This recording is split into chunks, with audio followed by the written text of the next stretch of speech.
What it means to me is that it gives me the ability to recognize that what I've been thinking about for the last 3 or 4 years with respect to sex differences in the context of traumatic brain injury actually has a platform, that I'm not by myself thinking of these biological or neurobiological things, and there's actually a reality associated with it.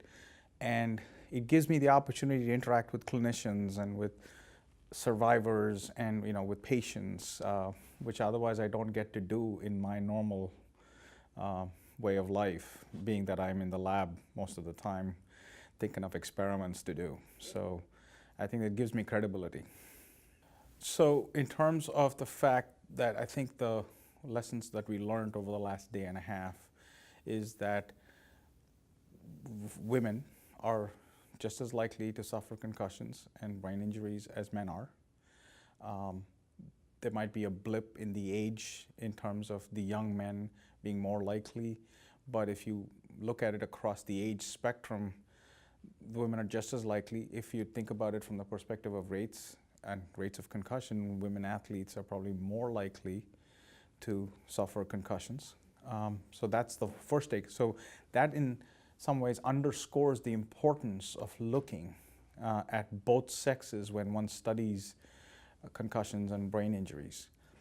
The other takeaway point is that the symptoms and the problems that women who have suffered a brain injury experience could very well be very different from those that men suffer.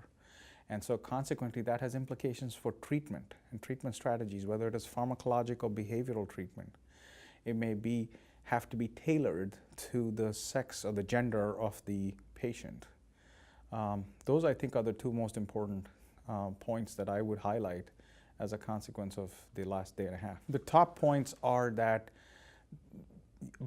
so my work is obviously with animals, it's preclinical, and we're trying to understand the neurobiology of disorders associated with concussion in the male brain and the female brain.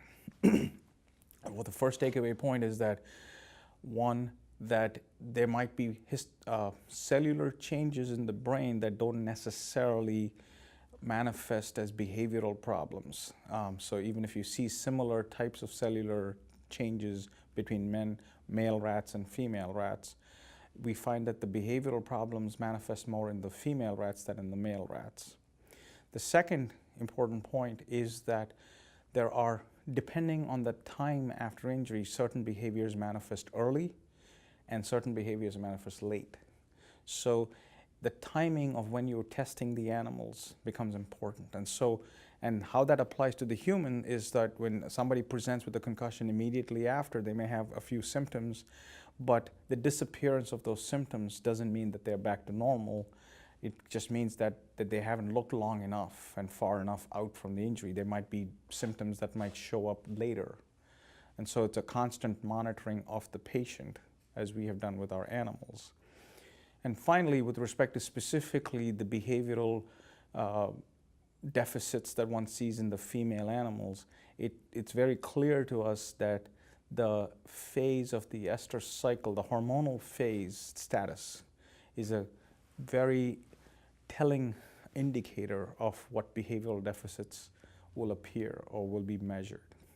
So if you combine all of the animals, irrespective of phase, you might lose the effect or might not detect the behavioral problems. So when we separated the animals by the phase of the ester cycle that they were in at the time of testing, we found that at a specific phase where the hormone levels are low is when they actually show the behavioral deficits that we were looking for. I think what I was most excited about was the paper, the talk presented by Dr. Luann Brizendine, who's the author of The Female Brain.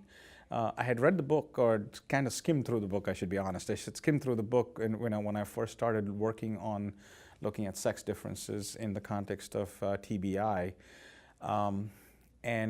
But to hear her put into words and on slides some of the key concepts and sort of the behavioral changes in normal women as they cycle through their menstrual cycle, the different phases of the cycle, was very telling to me. It kind of put into perspective the kinds of things that we were interested in. So I think, this is that finesse that we typically don't talk about, I think, even as a normal society. And I'm not a clinician, so I don't get to see patients, and so whatever I know, I mean, yes, I'm married, but this is not, but I don't have daughters, so I don't have to deal with this on a daily basis.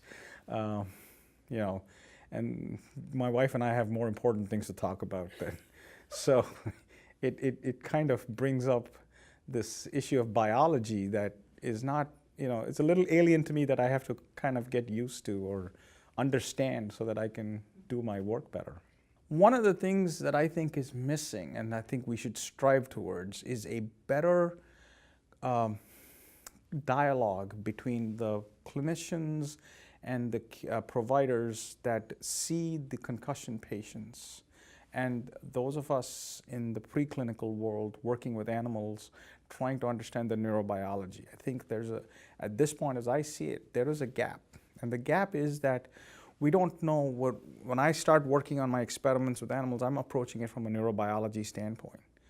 I need to make it more translational. And for me to make it more translational, I have to understand what the patients are experiencing. And being a scientist, not a clinician, I don't have that. So I'm dependent on my clinical colleagues. So we need that information out there. We need that published so that I can refer to it. They then need to depend on me to come up with strategies to limit the damage and to reverse the deficits. Let me give you a good example. So given that we are looking at very specific parts of the estrous cycle in the animals as we do our testing, when I've talked to some of the clinicians that I met here in the last day and a half, I find that that is not a question that they ask their patients as to when they're experiencing their symptoms, what is their menstrual cycle like at that time?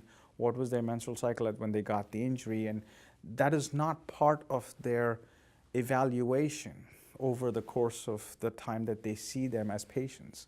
I find that those kinds of things need to come back into the picture.